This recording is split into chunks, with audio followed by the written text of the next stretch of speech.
The world-renowned gym had been situated in the basement of the city of Detroit's Kronk Recreation Center, which had been abandoned for a decade and was largely destroyed in a fire Saturday night.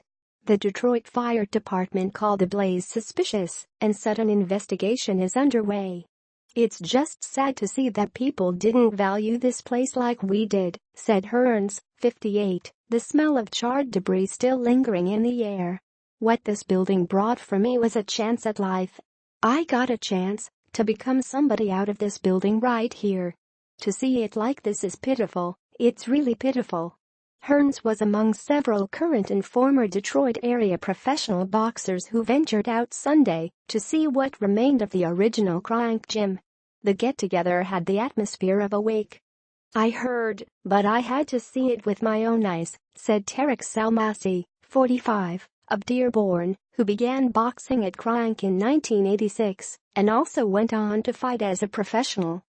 Firefighters responded to an emergency call at 9:25 p.m. Saturday, arriving at the empty recreational building at McGraw Junction on Detroit's west side.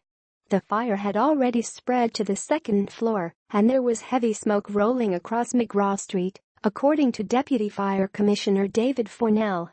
"We tried to attack it from inside, but because of the danger of the roof falling in, the chief pulled the crew out and we fought the fire from the outside," Fornell told the Free Press, noting the roof eventually caved in. "The crew fought the blaze for about 4.5 hours," he said.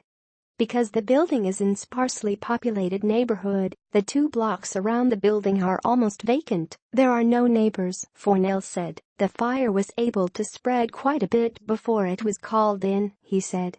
"It was a part of history that was destroyed," Fornell said. The city-owned Kronk Recreation Center was built in 1921 and named for Detroit City Councilman John Kronk. Its heyday, however, came 5 decades later, when boxing trainer-manager Emanuel Stewart took over the center's boxing programs. 50 amateur boxing champions, 30 world champions and 3 Olympic gold medals came out of the gym. Its roster of fighters included Hilmer Kenty, Mickey Goodwin, Milt, and Steve McRory, Dwayne Thomas, Jimmy Paul and William, Caveman, Lee and Tommy, the Hitman, Hearns, the first boxer to win world titles in 5 weight classes. Hearns recalled Sunday how he trained for 3 or 4 hours a day in the old Kronk gym, 6 days a week. "I hope it meant to Detroit almost as much as it meant to me," he said. "This was a safe haven for me." Champions and neighborhood kids often trained shoulder to shoulder in the small basement gym, which was notorious for its stifling heat. "The walls used to sweat, it was that hot," recalled Cornelius K9 Bundridge, 44, who began at Kronk in the 1990s and still boxes professionally. The original Kronk also was known for its survival of the fittest training regimen. "We would spar and go all out," recalled Salmassi, now a real estate broker. "Our sparring sessions were harder than the fights." But Kronk Gym came into hard times in the mid-2000s as the city struggled to maintain the recreation building and its programs. The city shut down the building in September 2006 after vandals had ripped out wiring and copper pipes, cutting off water service. By then Detroit was reeling from financial woes, and there was no money to make repairs and reopen the building and its legendary fight club. Plans in the boxing community to purchase and renovate the building with private funds never came to fruition. The Kronk boxing program stayed open and relocated to a succession of locations. It is currently housed at 9520 Medital on the city's west side.